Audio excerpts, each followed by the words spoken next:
Bonjour à toutes et à tous. On se retrouve pour la deuxième partie de notre chapitre sur la digestion. Aujourd'hui, on s'attaque à une étape absolument clé, l'absorption. La nourriture a été brassée et décomposée dans l'estomac, mais c'est maintenant, dans l'intestin grêle, que les choses sérieuses commencent. C'est là que le corps va enfin pouvoir récupérer tous les nutriments dont il a besoin.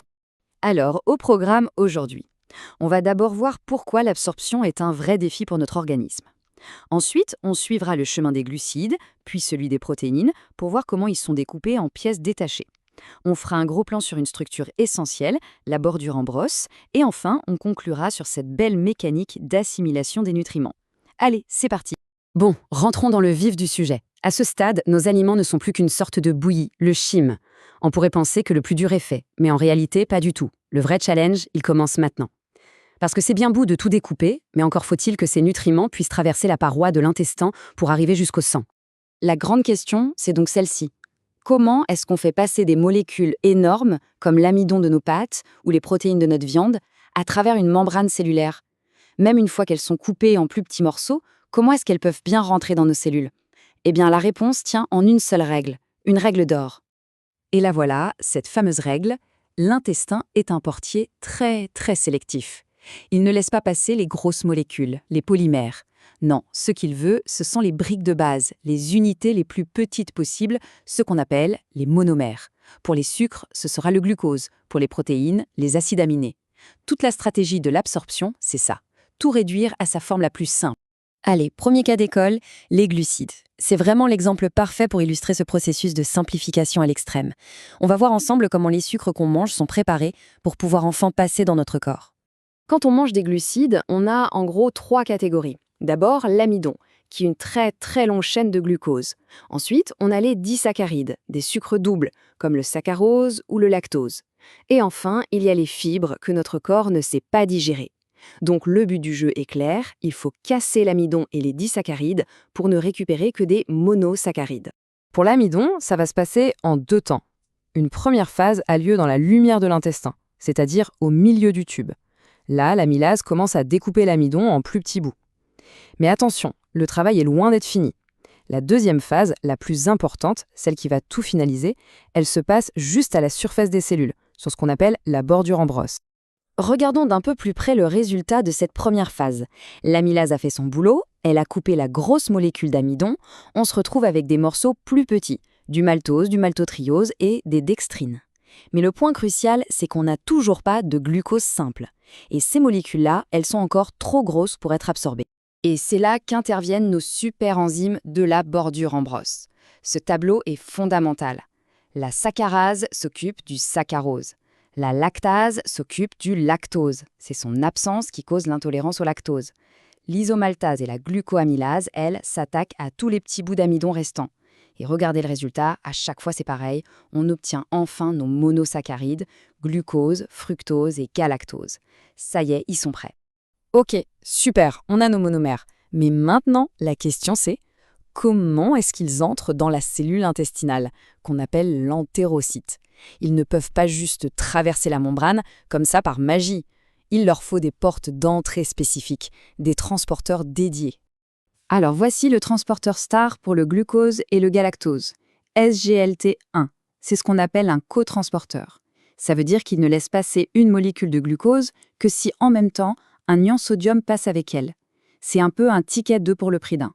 Il utilise l'entrée du sodium pour forcer le glucose à rentrer. Ce mécanisme est d'ailleurs si efficace qu'on l'utilise dans les solutés de réhydratation. Donner du sel et du sucre en même temps maximise leur absorption. Ce schéma récapitule parfaitement tout ce qu'on vient de dire. Suivons le cheminement. En haut, on part des gros polysaccharides. Étape 1. Dans la lumière, l'amylase commence le travail.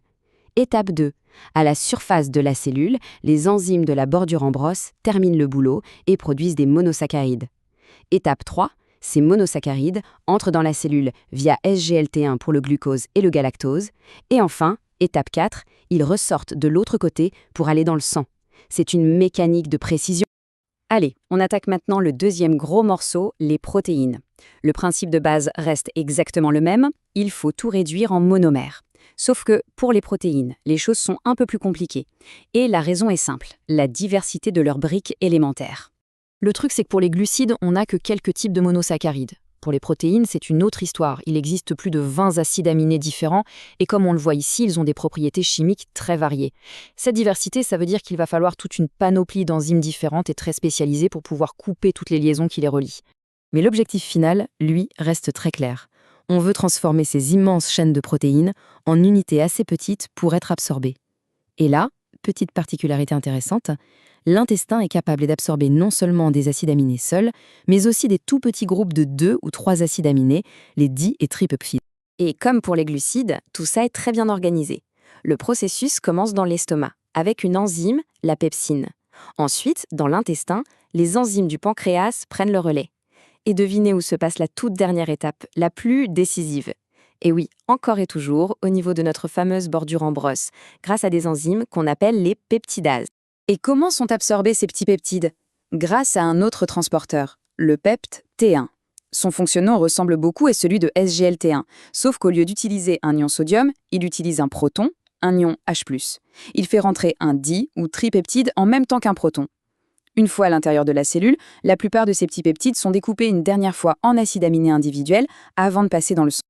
Bon, on n'arrête pas de parler de cette bordure en brosse. On l'a vue pour les glucides, on la revoit pour les protéines.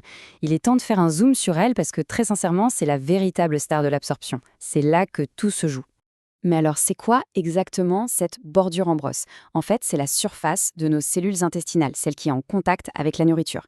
Et cette surface, elle n'est pas du tout lisse. Elle est recouverte de millions de minuscules replis, un peu comme les poils d'une brosse, qu'on appelle les microvillosités.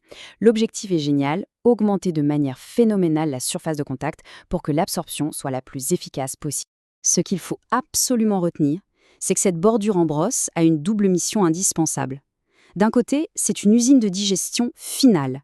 Toutes les enzymes qui donnent le coup de grâce sont ancrées là. De l'autre côté, c'est une porte d'entrée géante. C'est là que sont localisés tous les transporteurs qui vont faire rentrer les nutriments. Digestion et absorption se passent donc exactement au même endroit. C'est une coordination parfaite. Et voilà, on arrive au bout de notre parcours. Nos glucides et nos protéines ont été réduits en miettes, en leurs unités les plus simples, et surtout, ils ont réussi à traverser la paroi intestinale. On peut le dire, mission accomplie.